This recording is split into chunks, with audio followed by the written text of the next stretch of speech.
5, 4, 3.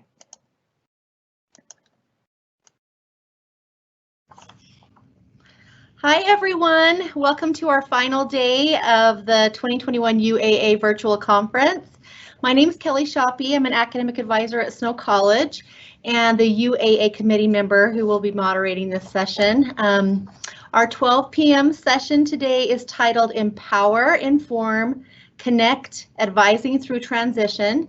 It's presented by Colton Simons, Madison Richardson, Reba Vest, Christina Milka, and Dawn Gross from UVU, who are all concurrent enrollment advisors at UVU. With that, I will let them take it away. I think Colton's going to start for us.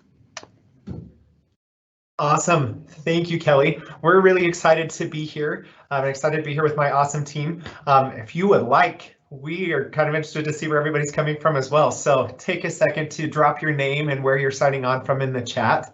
One thing I love is that we're all united in our efforts as advisors, no matter where we are. And that's a big thing we're hoping to highlight today. As Kelly mentioned, our presentation is called Empower, Inform, Connect, Advising Through Transition. One of the biggest, most stress-inducing times of life for students is that initial transition from high school to college.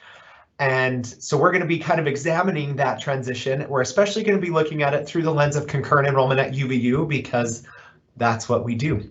So we're excited to be showing you the things that we have found through our research and to share different ways that you can empower, inform, and connect better with your students to help them have a successful college career. And also, I'm going to throw this out. It is our wonderful team member, Dawn Gross's birthday, so feel free to give her some birthday love in the chat.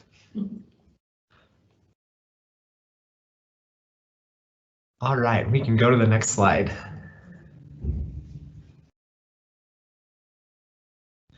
So again, this is our team. We are located all throughout Utah County and in the Wasatch Back. Reba covers Nebo School District, Christie's in Wasatch, Madison, Richardson, and myself, and Dawn split Alpine and Provo School Districts. This is a phenomenal team, and we've really loved getting to work together and to get to know our communities more. All right, we can keep going.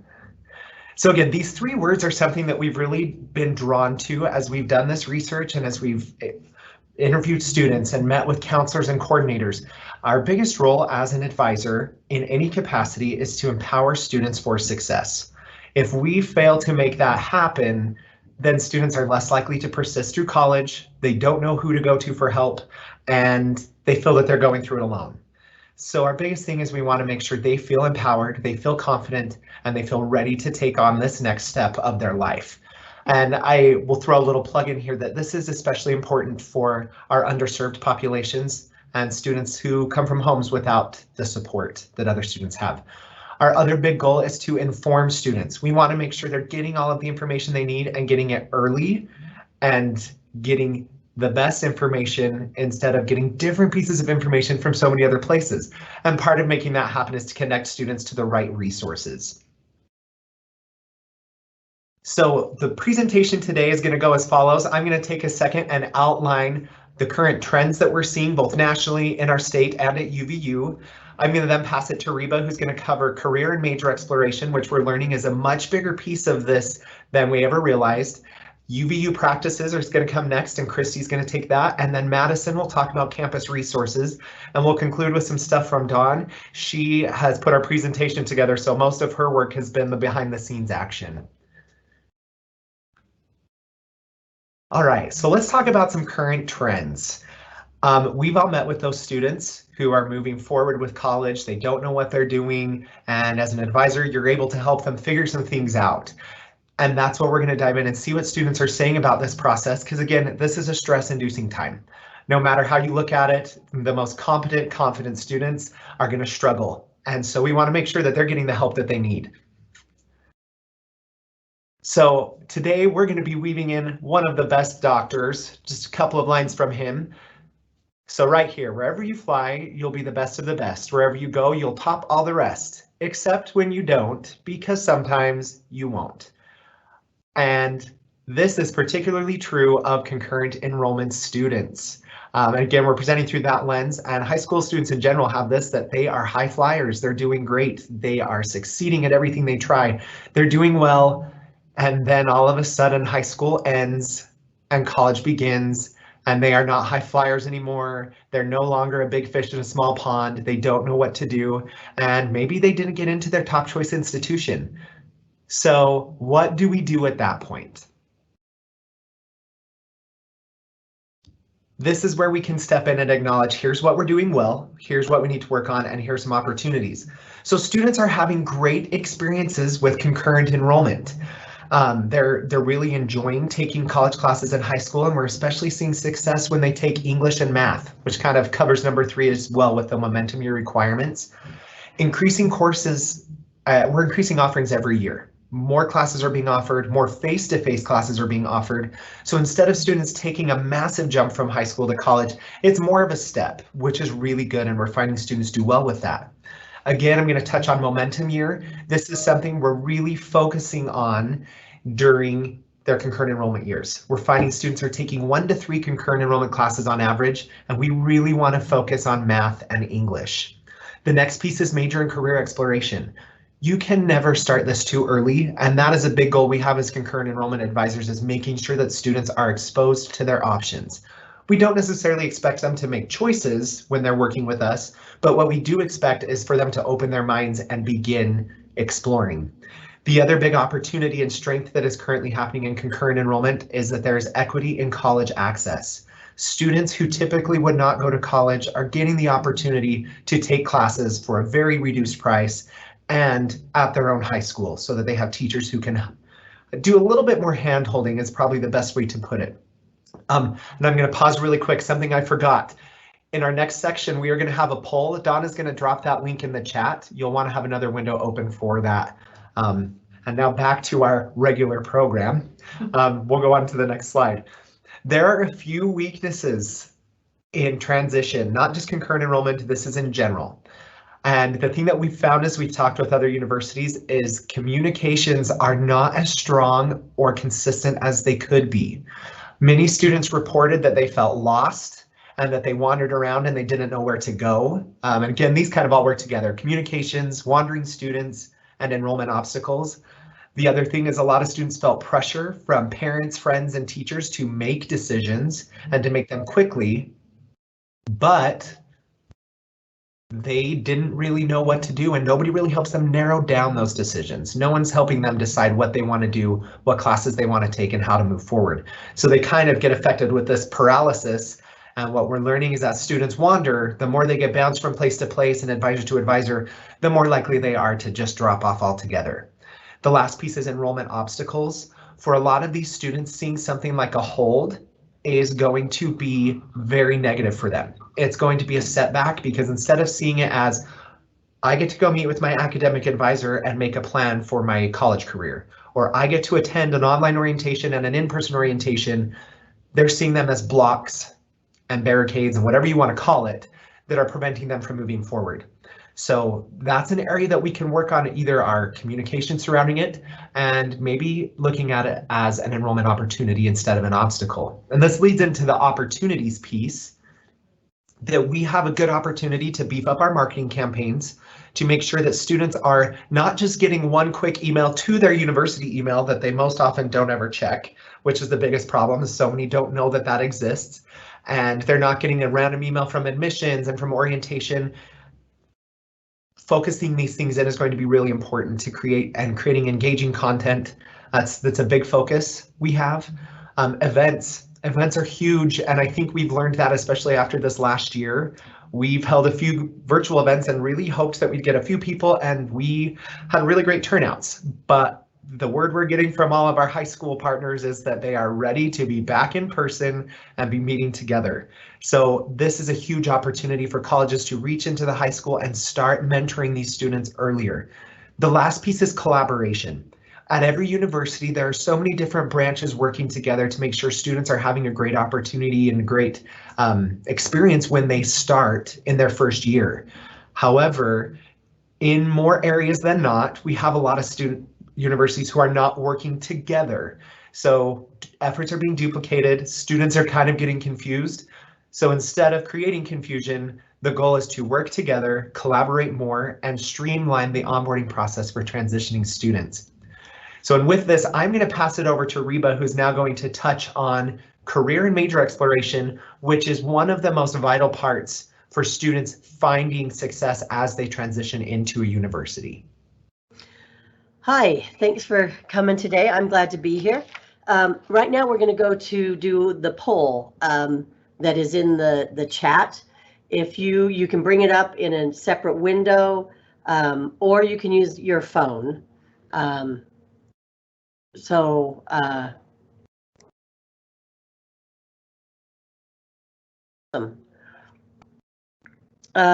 Go back.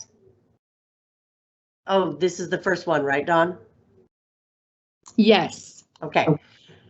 So when you graduated high school, did you know exactly what you wanted to major in? Me, I knew exactly what I wanted to do. I wanted to do communications.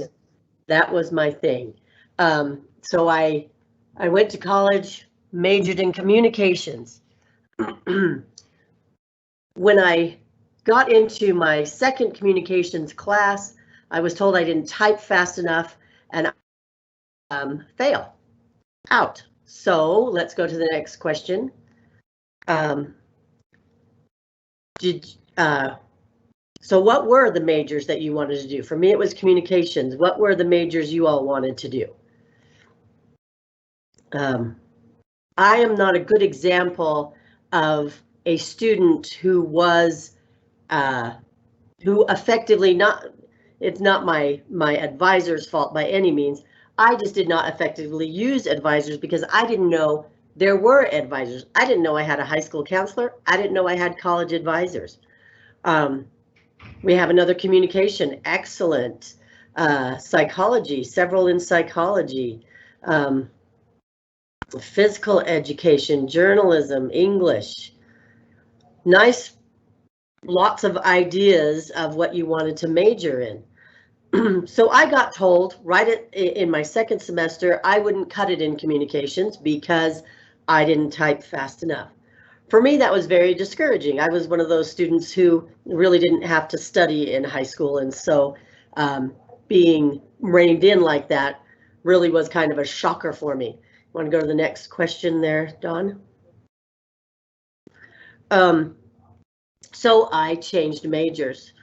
And being independent on my major changing experience, I went home that day. I pulled up the catalog of the university I was attending, and I looked through every major in the catalog and found the one that I thought would be easiest to major in.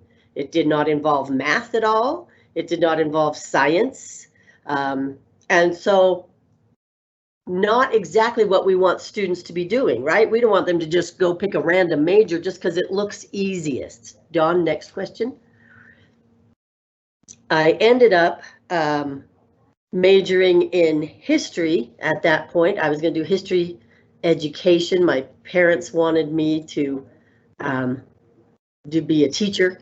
I later joined the anthropology gang and did actually double majors in anthropology and history, and did do the education piece, and then got 2 minors as well, geography and English. I tended to get bored. So I didn't necessarily change majors again after that initial change, but I added on additional majors and minors and things. And this is the type of thing that our students are going through. We meet with students all the time who say, yes, I know exactly what I'm going to major in. But do they stay with that? That's the question. Through concurrent enrollment, you can do a lot of exploring, and hopefully we help them narrow that down prior to starting college.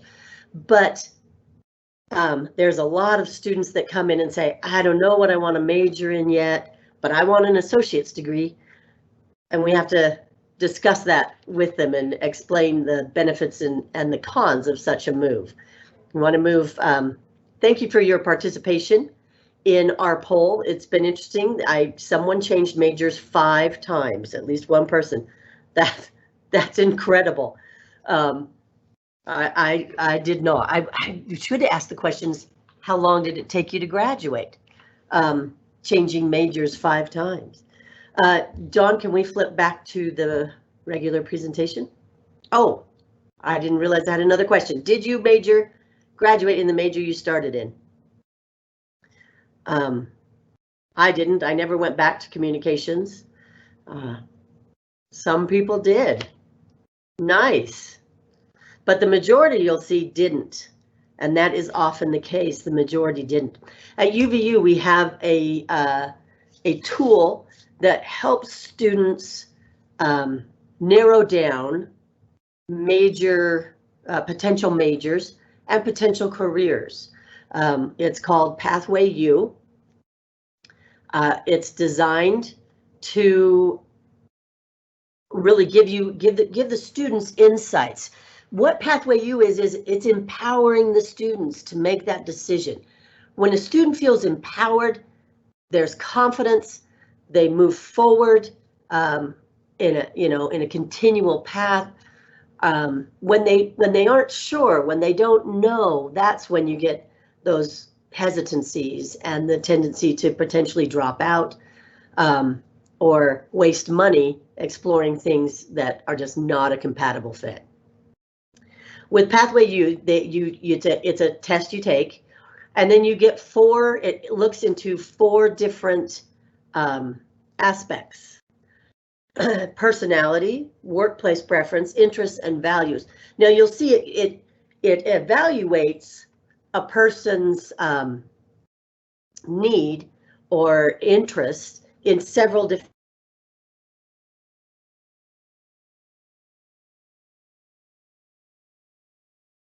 If a student is feeling like, well, I took that as a junior, I've changed now, I want to take it as a senior, they totally can retake it and then look at the results that way. Each of these is broken down then even farther. In the workplace preferences, you'll see it still shows you as a student what how you rated each of these preferences, but then it tells you, based on your top preferences all the way through down, what type of organization you'd be more happy working in or more satisfied working in. And based on that, then students will be able to say, oh, yes, this kind of company is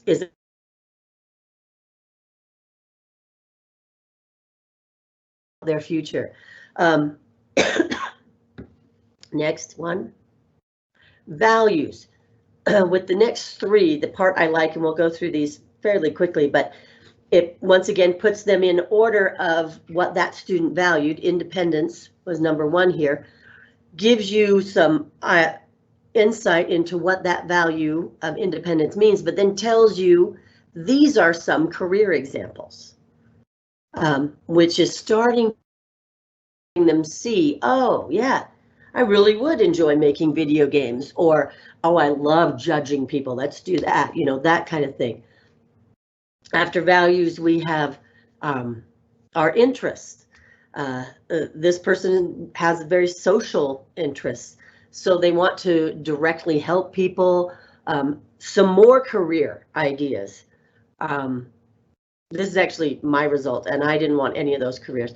And then this personality one. And the personality one is fascinating because it talks about how you scored in each of these areas, and then the key takeaway for how you as a person will work best in whatever field or whatever business you end up working with, which is great. These insightful things, once again, is empowering people to find the job that's going to be key to help them succeed. They also then put results into subject areas all the way through. If you, this is just a shot of just a couple, but if you go farther down in the whole sheet, at the bottom were ones that were like 100% weak and no strong or very strong, but they go through them all so students can see everything that they're looking for and know if, oh yeah, they're totally right, I would not do well in this area or that area. Once again, it starts talking about different potential careers, and then you can actually click on view careers and it takes it even farther into finding the career that you like, you would really do well at. The problem with when we talk to students, at least in high school, is the majority of students, they know all the sexy careers. Oh yeah, being a doctor, being a lawyer, being a pilot. We don't know, or the students don't know about all the other careers that are out there that aren't necessarily sexy, but are really solid, good careers where you can make a good income. And this is a way to get them into information that leads to those other types of careers. I apologize, I'm getting over a cold. And then there's also tools that Pathway U gives students that they can then try down working through some of these other worksheets to get farther in. Probably the best thing about Pathway U is students can sign up and go and meet with a trained professional on how to interpret the results. And this person at UVU can guide them into different career information paths and different ways to research more career opportunities so that they can then make that decision.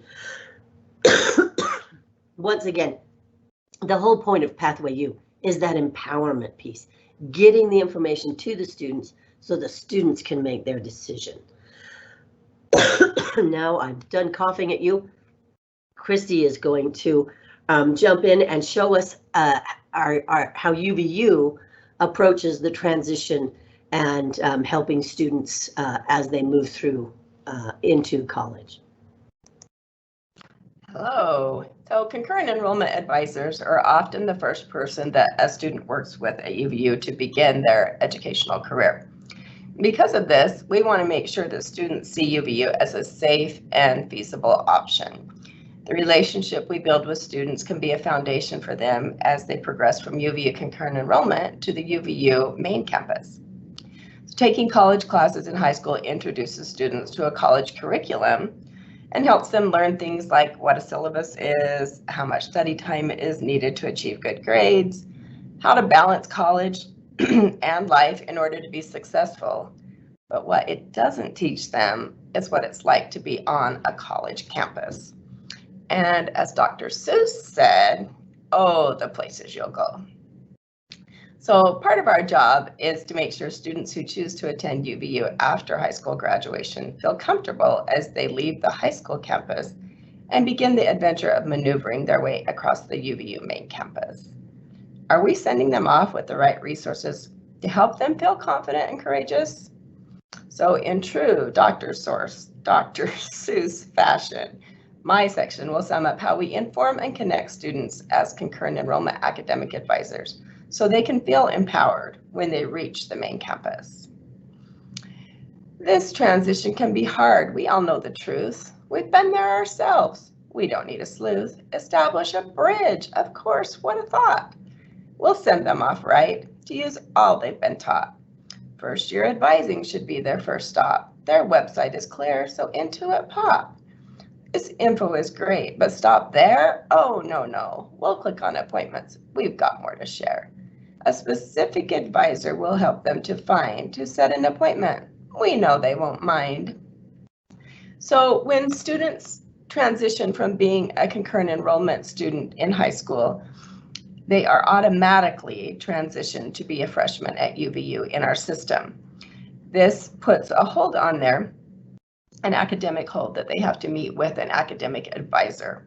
So when they come in to meet with us, we help them go to their Wolverine track, find their appointed academic advisor that has been assigned to them, and help them go to the First Year Advising Center website and find how to schedule an appointment with that advisor so that they can move on and have that hold released.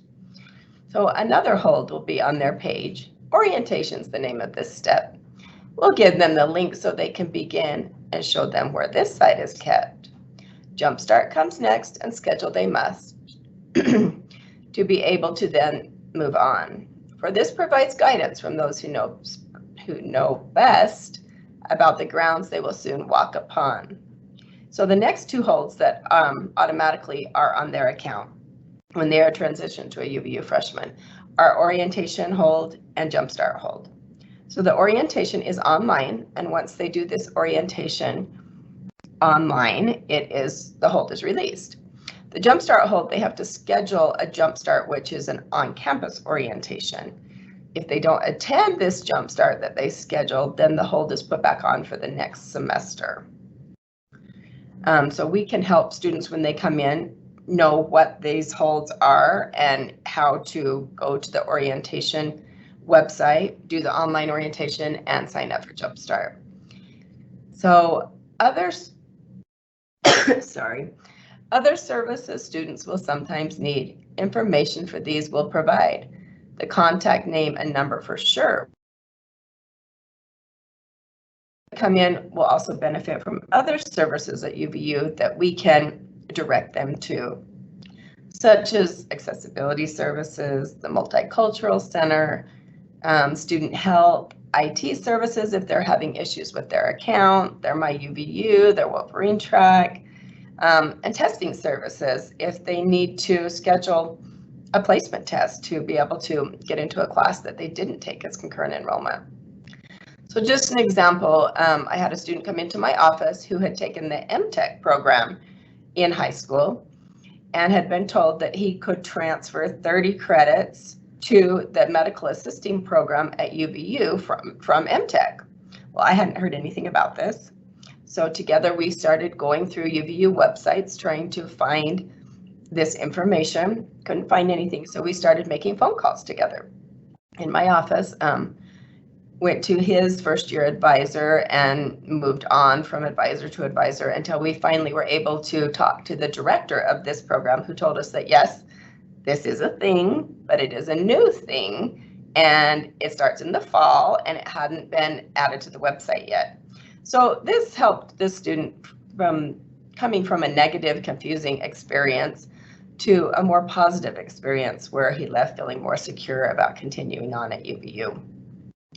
So with brains in their heads and feet in their shoes, I'm sure Dr. Seuss would agree, these students have got what it takes to begin because they were our advisees.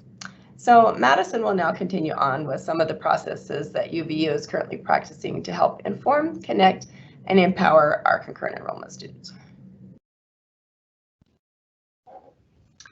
Okay, awesome. So Christy kind of just walked you guys through the basic process for our transitioning students who are coming, you know, either from high school concurrent enrollment or just high school in general and transitioning onto UVU's campus. Dawn, can you hit the next slide? Awesome. So Christy kind of touched on this information that students need that are coming from several different areas. They, you know, need admissions, scholarship information, advising information, orientation, leave of absences, all those sort of common things that students need information on as they're transitioning onto a college campus. Now, in a perfect world, students hopefully will be exposed and be learning the beginnings of each of these things before they come to the college campus. So again, that's where concurrent enrollment comes into play. The more students we can get participating in concurrent enrollment while they're in high school, the more exposure they'll have to these different areas and understanding how these different offices and things work and can benefit them for when they come to a college campus. Whether that's UVU or a different university, the basics, right, are all going to be pretty similar for students. So getting them exposed to these things as early as possible is going to be a really great tool for students as they're transitioning to college. Awesome. So we've talked about maybe one of the weak areas for different universities is clearly communicating with students. We want to make sure that we're contacting students early and often. Again, we have to be creative and looking for ways to contact for students. We know that most students aren't really carefully checking their university emails. So making sure that we're able to contact students in more than one place, whether that's their email or getting inside of their high schools, utilizing high school counselors and different ways to get students the information that they need. Another really big one that I feel like we experience a lot as concurrent enrollment advisors is helping students, even if we're not necessarily the right contact, you know, rather than just sending them off with a different phone number or a different email address. maybe offer a little bit more support, even if it's inconvenient. I know I definitely have times where I'm like, oh my gosh, this student, is asking me all these questions. I'm not the right person. Sometimes I just want to, put that on the back burner and ignore it. We can't ignore students. We've got to make sure that even if they're reaching out to you by mistake or have a misunderstanding about what your role is, it's really important to give them that support and let them know that you're open and willing to help. That way, even if you have to help them navigate through a few different areas, they at least have one person, that they feel like they can trust and get information from, so that they're not totally lost and wandering. Because again, we know if students are wandering or having negative experiences, they're less likely to persist. Or even leave your university if they have, very negative experiences trying to get started. Campaigns coming from more than one resource. Again, we know that different resources are contacting students. This is also another opportunity to collaborate with different departments on your university's campus to make sure that we're not totally duplicating efforts, but that we're also making sure that we're communicating clearly what our needs are for students. And then having easily accessible information is really important. Clear, concise. That goes for like your marketing as well as your website.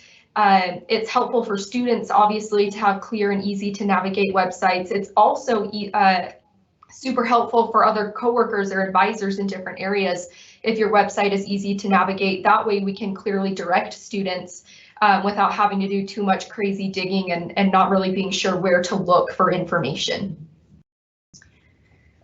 Okay, this is a great example of something that UVU has recently implemented within each student's My UVU student account. It's an enrollment dashboard that lists out all of the tasks that students need or should be watching for in order to be prepared for the coming semester. So this is especially helpful, I think, for students' first semesters as they're coming to campus, and a tool that can be used in future semesters as well. So your enrollment tasks can all be found in one spot. These tasks are sorted by those that are required, those that are optional, and then once you've completed a task, it will show you, whether or not it's been completed, or if it's not a required task, you can opt out so that that task is removed from your list. This is a really nice thing so that students can view all of their information in one spot. Previous to this, students' registration tasks were all over their student account. You'd have to go to financial aid area to see what your status was there. You had to go to an advisement area to make sure your advisement had been taken care of, and separate for orientation. So now this is all just in one easy dashboard for students to view.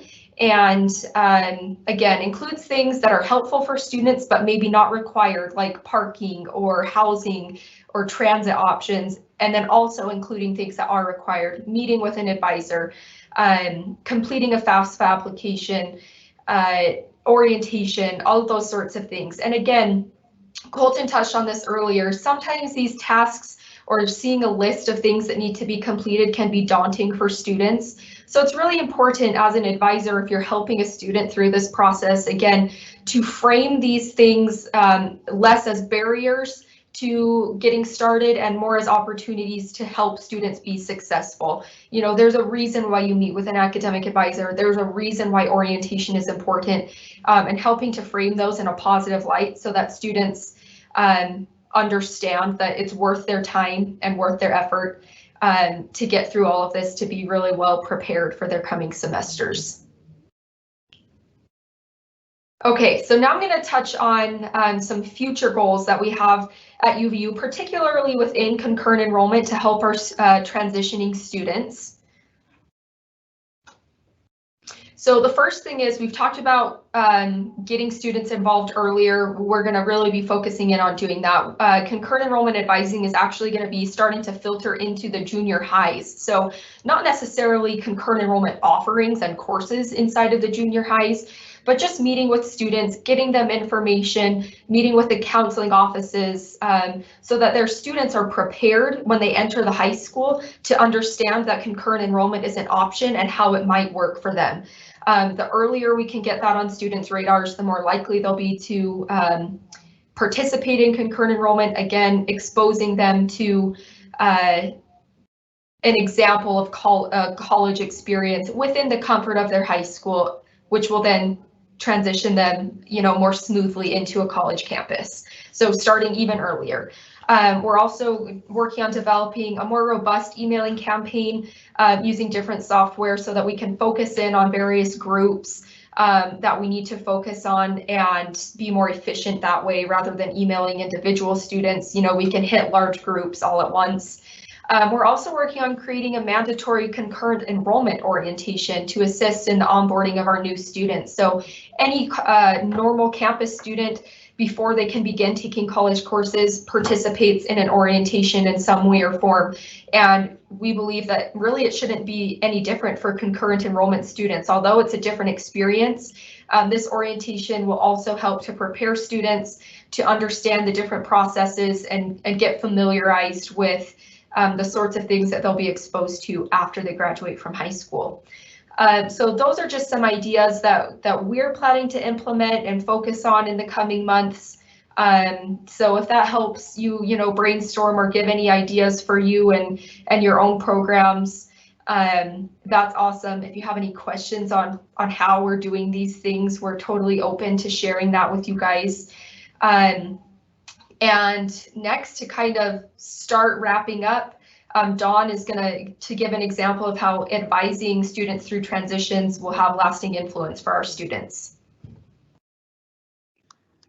So before I dive into my own personal story, I'd love to hear in the chat, what are some of your best practices of empowering students, to connecting your students to other campus resources, and informing your students? What have you found works best, especially for these students who are transitioning from high school to college, and to help them have a really positive experience?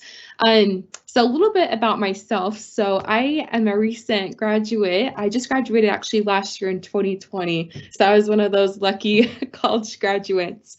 And I attended Weber State University, and my advisors about Weber were so fantastic. So Debbie Murphy, Nick Berg, and at the time is Trisha Cook. Trisha's now at the U advising. But these three advisors really just took me under their wing throughout all my years of being at college.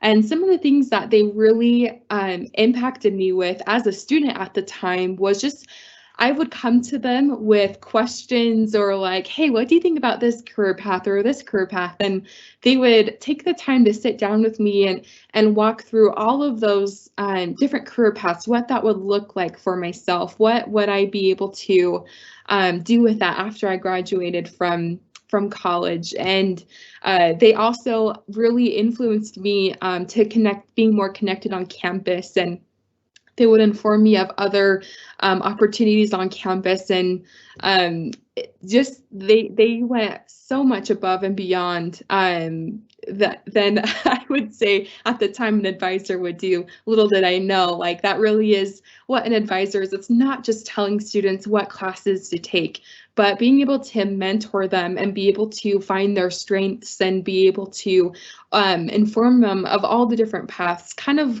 like what Reba was saying before, a lot of students that especially right out of high school, they all want to be doctors or lawyers or something really cool and impactful, not realizing that every major and every path has the ability to make an impact. And that's kind of like what advising through transition is. It's helping these students transition from what they're used to, or what their knowledge is at the time of, and realizing there's so much more out there. There's so many more opportunities out there, And us as advisors are like that gateway piece to it. And because my positive experience with advisors, that is what kind of impacted me to continue to be an advisor after I graduated from college, because I loved that impact of mentoring students and helping them see what they're capable of. And I'm sure you all get that similar experience as well. Yes, woohoo. I think every university has the strengths come from those advisors, because we are hitting the ground running and we are helping these students right in the trenches, right? And so what a cool opportunity that we have to make such an impact on these students, from a brand new freshman to a graduating senior, and to see them grow and explore along the way. So kind of to wrap up, as Dr. Seuss has said, you're off to great places. Today is your day. The mountain is waiting, so get on your way.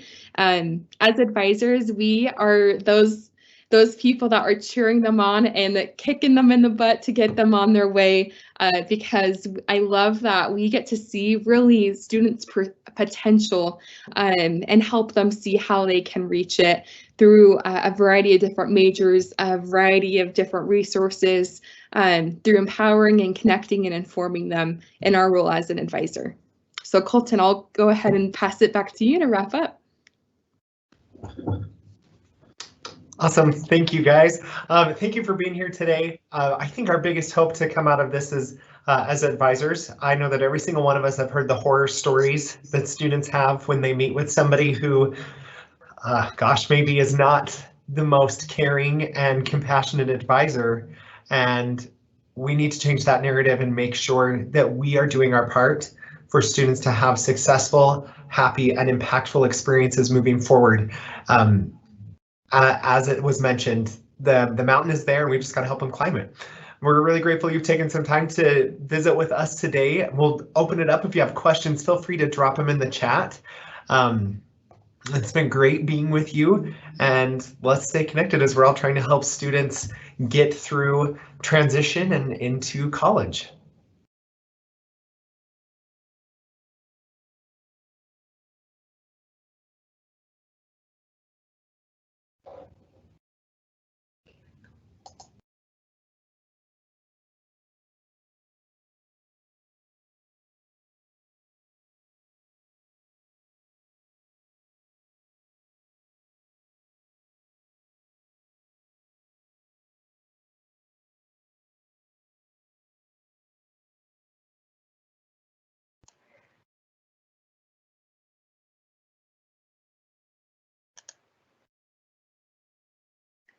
All right, Kelly, I can turn you on if your camera comes on, so we can.